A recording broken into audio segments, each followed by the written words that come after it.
Hello, good day everyone. Today our lesson is solving quadratic equation by completing the square. So welcome to Math Galing.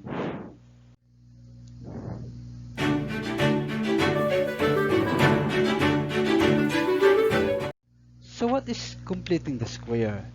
Completing the square is a method used to make a quadratic expression a perfect square trinomial. This method is used to solve quadratic equation which cannot be solved by factoring. The method of completing the square is based on the special product x squared plus 2px plus p squared equals the quantity x plus p squared. So the first thing that we have to learn in completing the square is find the number to be added to form a perfect square trinomial. So our perfect square trinomial from a given quadratic equation x squared plus 2bx plus b squared, simply we have 1/2 of b of 2b squared is equals to b squared.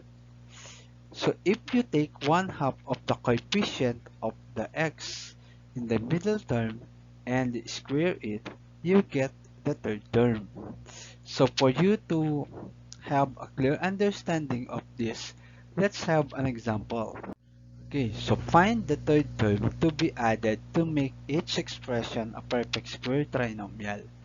Write the result as a square of binomial. So we are asked to determine what is the third term. Third term number to be added.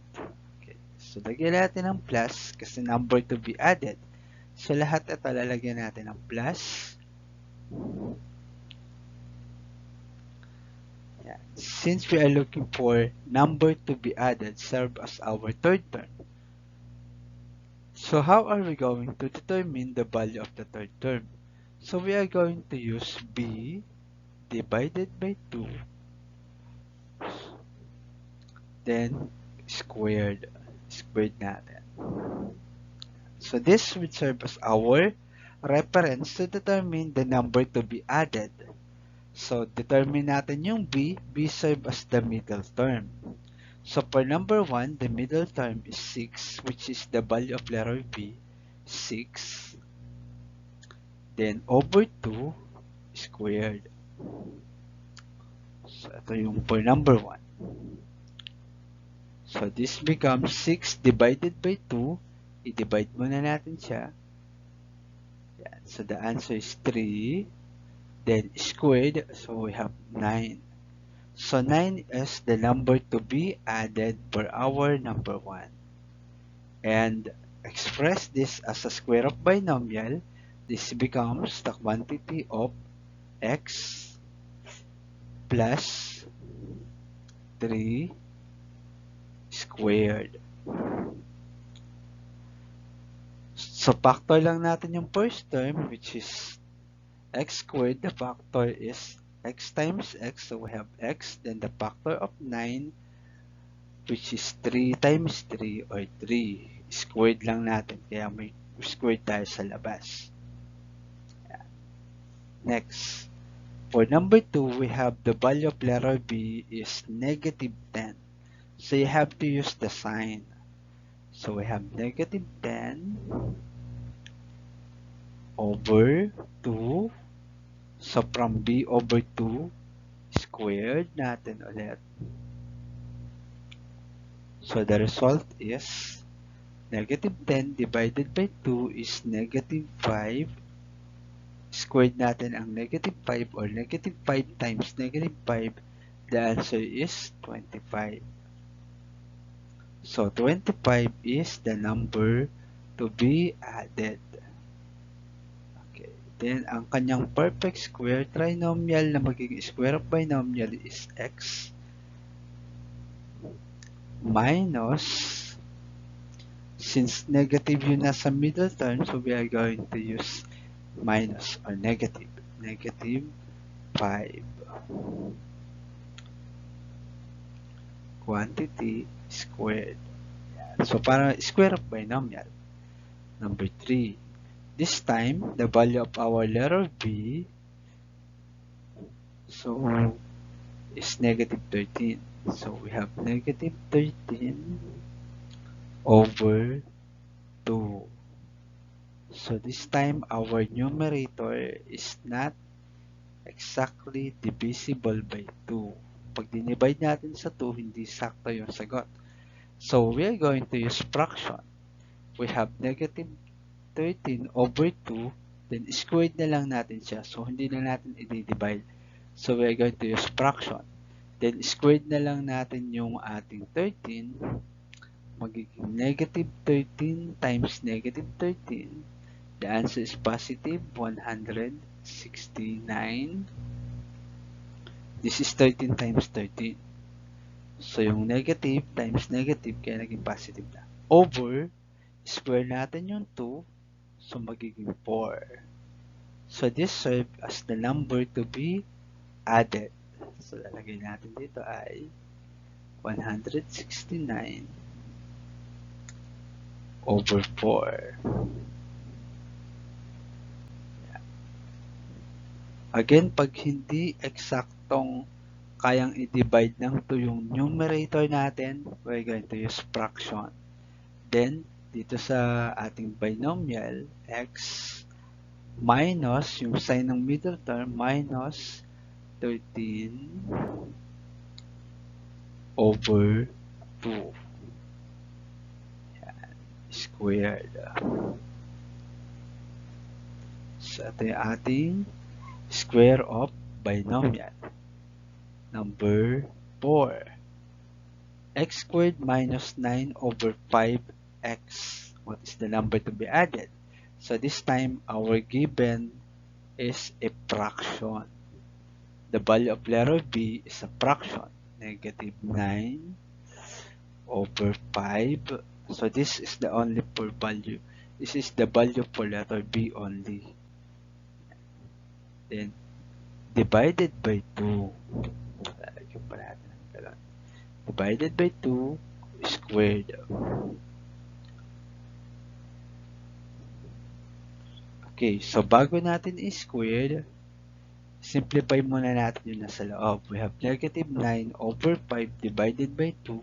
This becomes negative 9 over 5 times, gagawin natin times, multiply natin, times the reciprocal of the denominator 2, which is 1/2. Okay. So, yun yung rule sa division of fraction. Saka lang tayo maglagay ng squared. So, this becomes negative 9 times 1, numerator to numerator. We have negative 9 over 2 times 5 times 2, the answer is 10. Yeah. So then, ito yung ating squared, ito yung squared natin. So this becomes negative 9 times negative 9 is 81. So you are going to square the numerator and the denominator. Then squared natin ng 10. 10 times 10 is 100. Yeah. So this serves as the number to be added. 81 over 100.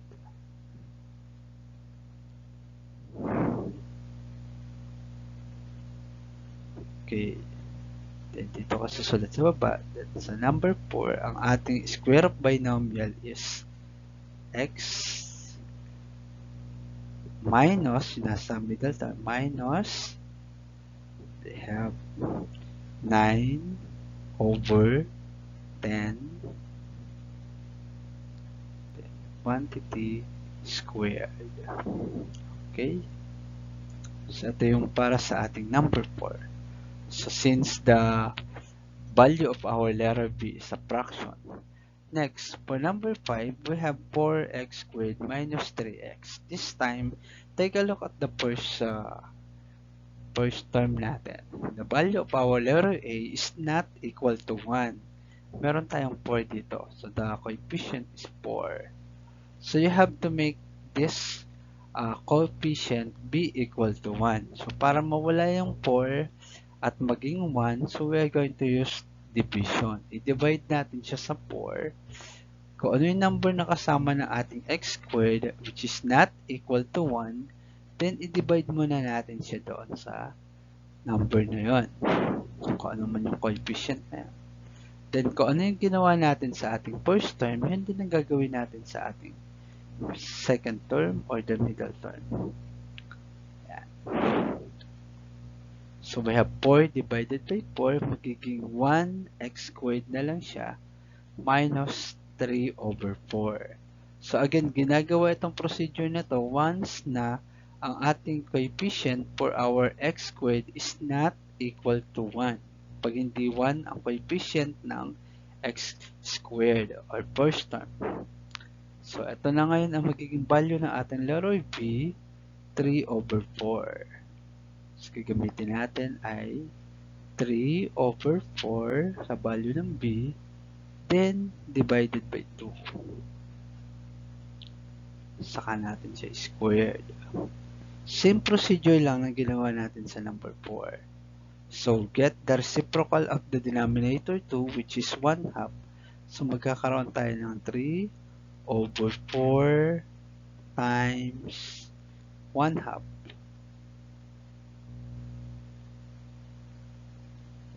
The answer is 3 over 8. Then, i-squared pa natin siya. So, huwag nyo kalimutan i-squared. So, the answer is 9. That is 3 times 3, 9 over 8 times 8, 64. So, this serves as the number to be added. 9 over 64. Then, ang kanyang square of binomial is x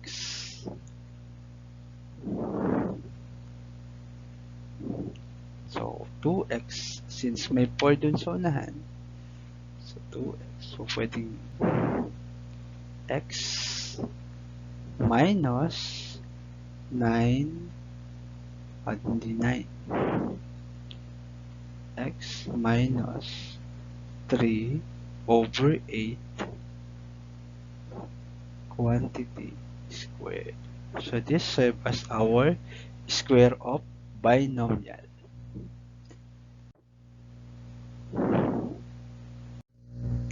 Okay, so this time we will proceed now with solving quadratic equation by completing the square. So we are going to apply our knowledge on what is the number to be added to determine the value of our letter C and to express this as a square of binomial. Okay, so number 1, given x squared plus 8x equals 5. So we have x squared plus 8x plus number to be added, so equals 5 plus number to be added. So laging ganun, balance. Kung ano yung gagawin natin sa ating left side of the equal sign or equation, gagawin din natin sa right side of the equation.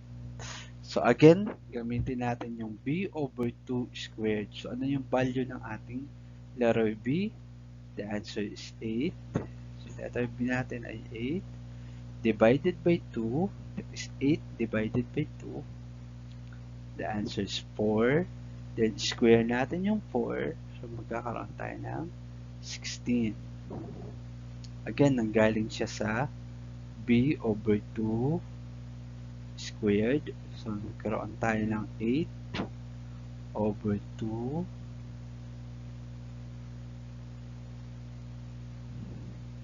squared. So, which is 8 divided by 2. The answer is 4. Squared natin siya. So, the answer is 16. So, lagyan natin 16 both side of the equation. So, meron tayong x squared plus 8x plus 16 equals 5 plus 16.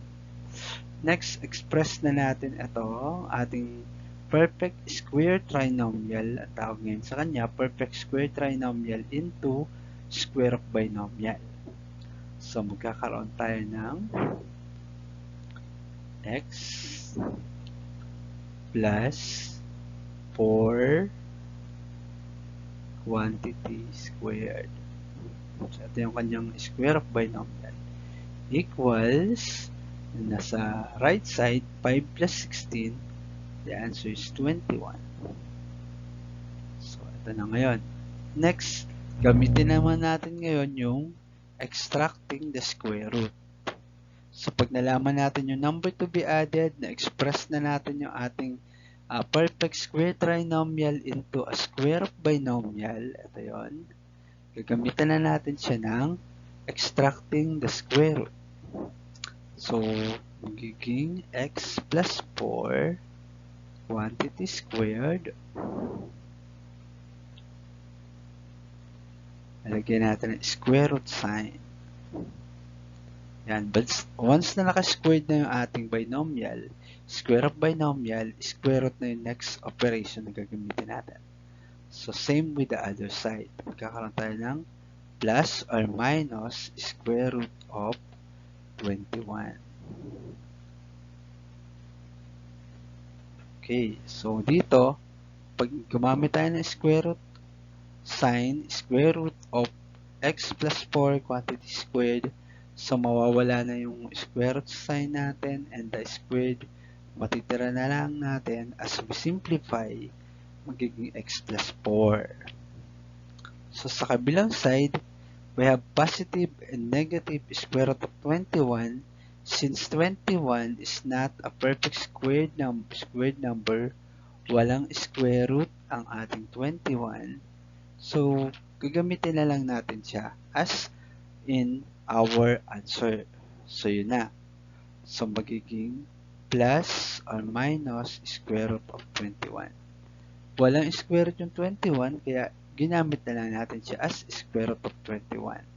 Sabihin, hindi na siya sisimplify kasi hindi nga siya exact value ang makukuha natin. Hindi exact value. Then, solve na natin ang ating x sub 1. So, magiging x plus 4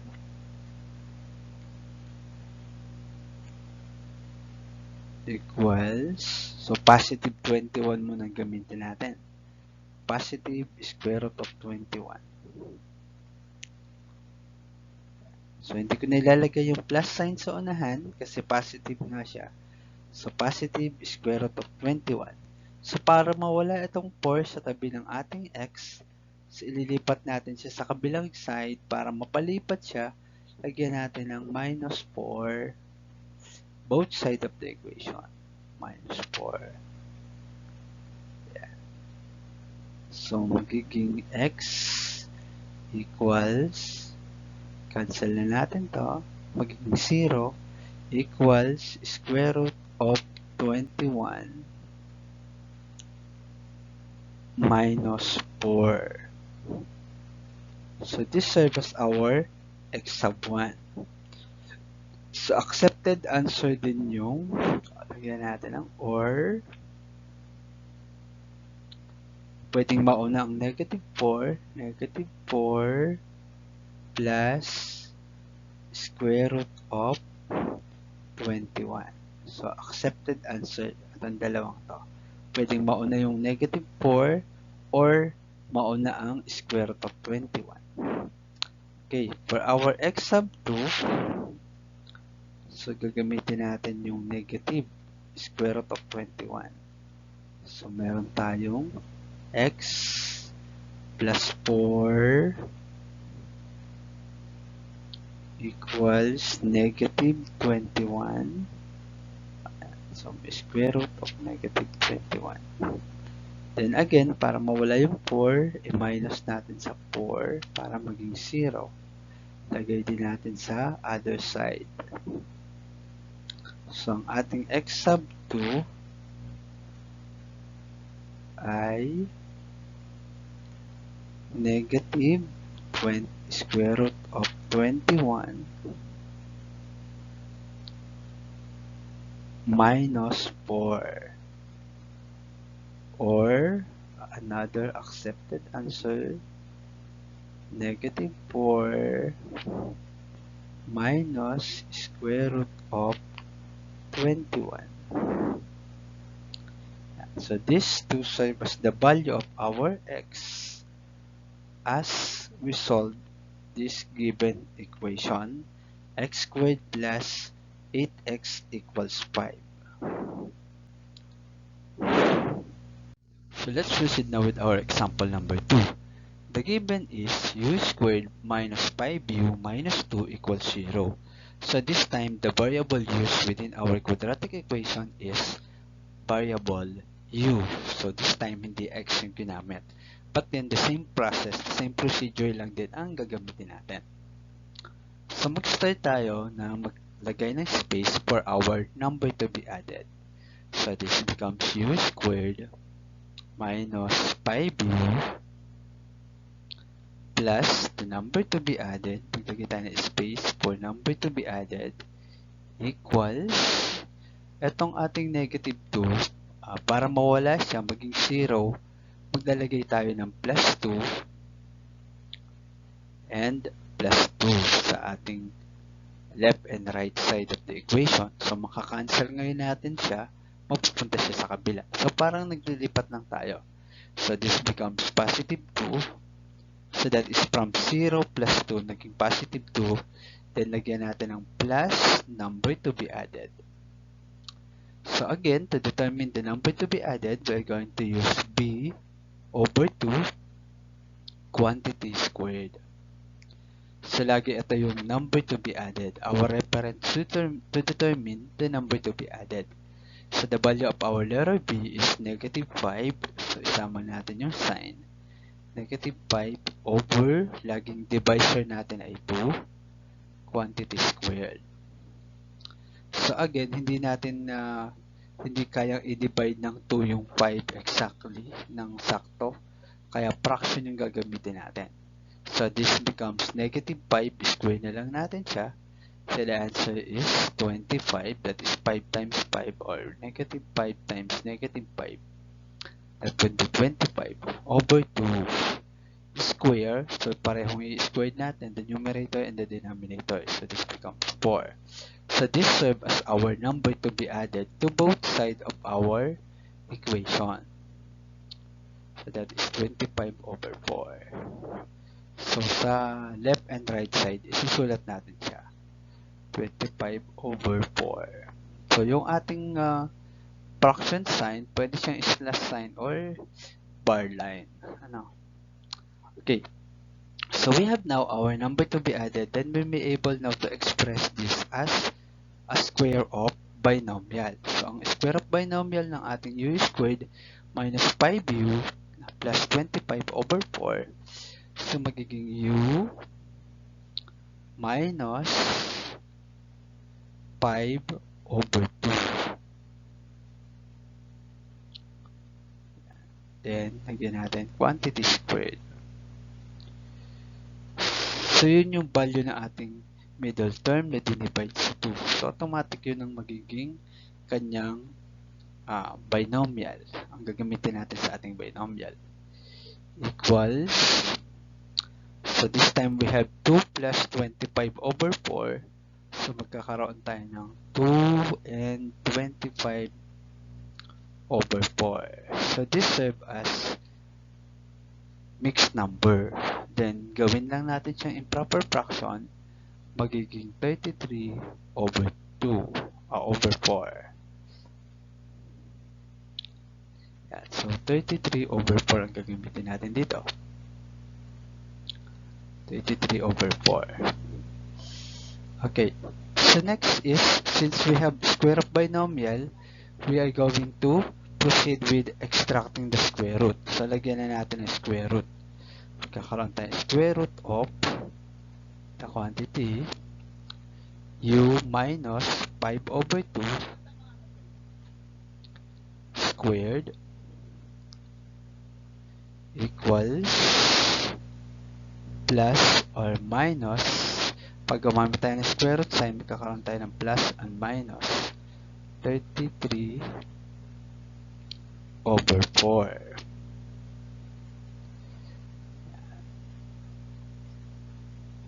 Then, simplify na natin itong square root of u minus 5 over 2 squared.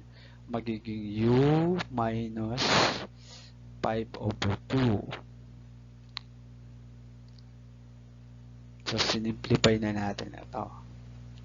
Squared. Kaya, naging u minus 5 over 2 squared equals sa kabilang side, meron tayong plus or minus square root of, simplify natin, square root of 33. Meron bang square root ang 33? So, wala. So, use square root of 33.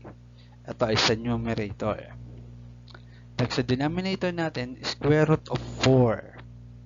Since merong square root ng 4, that is 2. So, ito na yung magiging ating number sa ating right side. Magiging square root of 33 over 2. Sinimplify natin yung, so we determine the numerator, square root of the numerator, hindi siya eksakto, kaya square root of 33. Next, square root of 4 sa denominator, meron square root of 4 which is 2, kaya naging ganito yung ating value. So, yan. So, next, this time, since the given equation uses the variable u, so instead of using x sub 1, so we're going to use u sub 1. So, to determine our u sub 1, so we have u equals, gamitin natin yung positive square root of 32, so 33 over 2. Then, itong negative 5 over 2 magiging plus 5 over 2. Okay, so since our two number to be added is called similar fraction, since we have the same denominator, so copy the denominator, then add natin yung numerator. But then, since walang, yung isang given ay square root of 33 and the other one is plus 5 or positive 5, hindi natin pwedeng i-add isang radical, isang whole number, kukopyahin na lang natin. So, pwede siyang square root of 33 plus 5.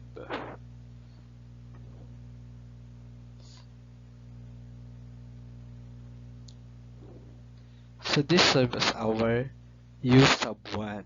So, accepted answer, pwede siyang maging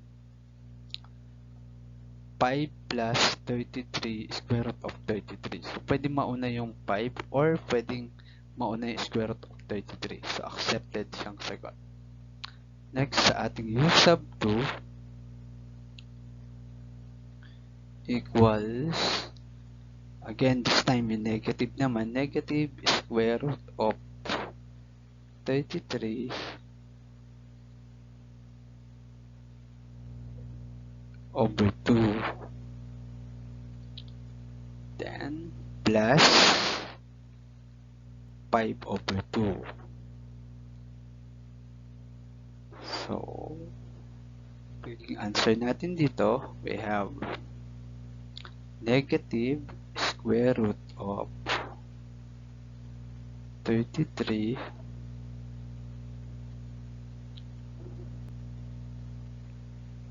plus 5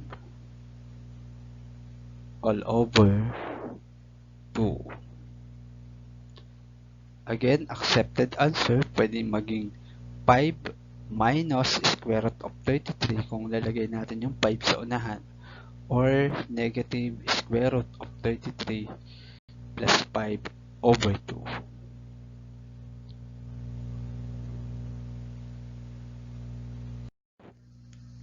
Next, example number 3, we have negative x squared minus 2x plus 4. So again, check muna natin yung ating first term. The value of letter A or the coefficient within our x squared is negative 1. So we have to make this equal to positive 1. Kailangan laging positive si letter A sa ating quadratic equation. So gagawin natin doon, i-multiply natin siya by negative 1. Para maging positive yung negative, multiply natin siya sa negative 1. Kaya ako naglagay ng negative 1 sa labas ng parenthesis. Equals 0. Yan. So, lagay natin. Multiply natin by negative 1. This is negative 1 times negative 1x squared magiging x squared. Positive x squared. Negative 1 times negative 2x magiging plus 2x. The negative 1 times positive 3 magiging negative 3 equals 0. So this serves as our new equation. Equivalent equation pag multiply natin and express natin yung ating given into a positive A. Yung positive ang ating coefficient sa ating x squared. So ito na. Next, maglagay na tayo ng space for number to be added. So magkakaroon tayo ng x squared plus 2x plus number to be added equals, so yung negative 3, maglalagay lang tayo dito ng plus 3 para maging 0 siya. So negative 3 plus 3, kailangan maging 0. Then gagawin din natin sa kabilang side. Kaya parang nilipat lang yung 3 na nagbago ng sign. So plus 3 or positive 3 plus number to be added ulit. Yan. Next, what is the number to be added? Gamitin ulit natin yung b over 2 quantity squared. So dito, ang value ng letter b ay 2 divided by 2 quantity squared.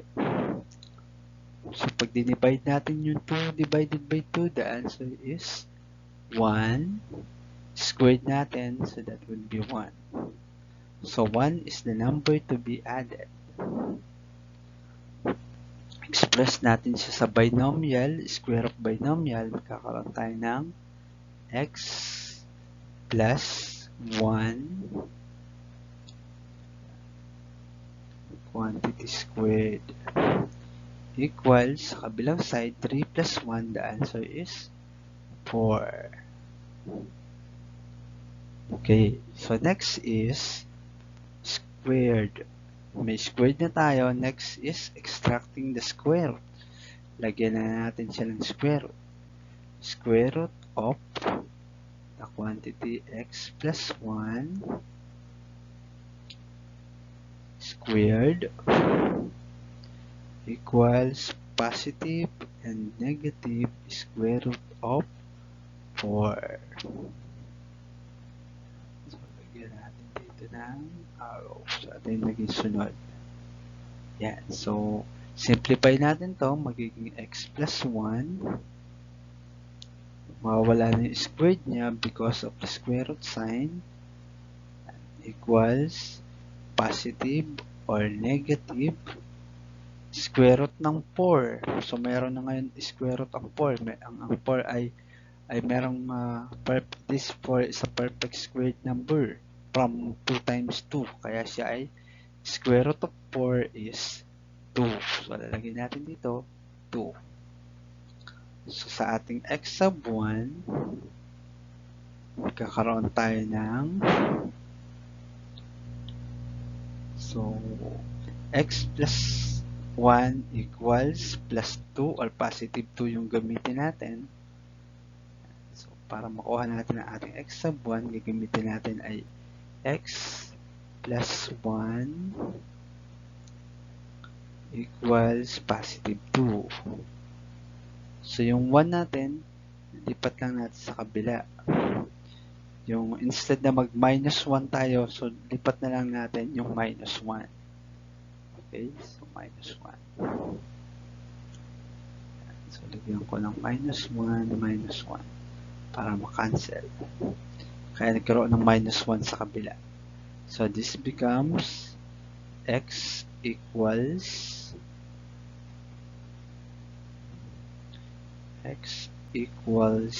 2 minus 1. The answer is 1.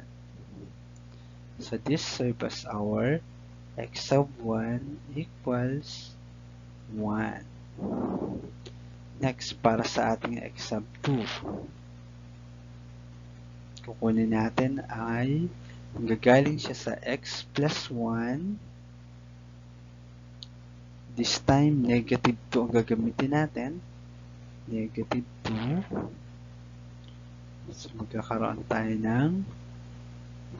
ulit tayo ng negative 2 minus 1 ulit.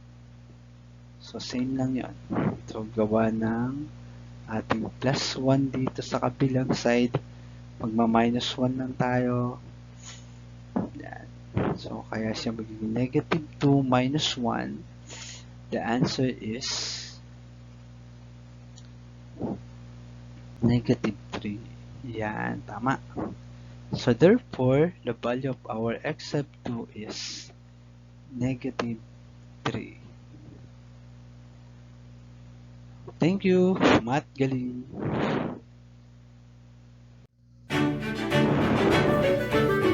Thank you for watching. Don't forget to share, like, and subscribe. See you to our next video. Bye-bye.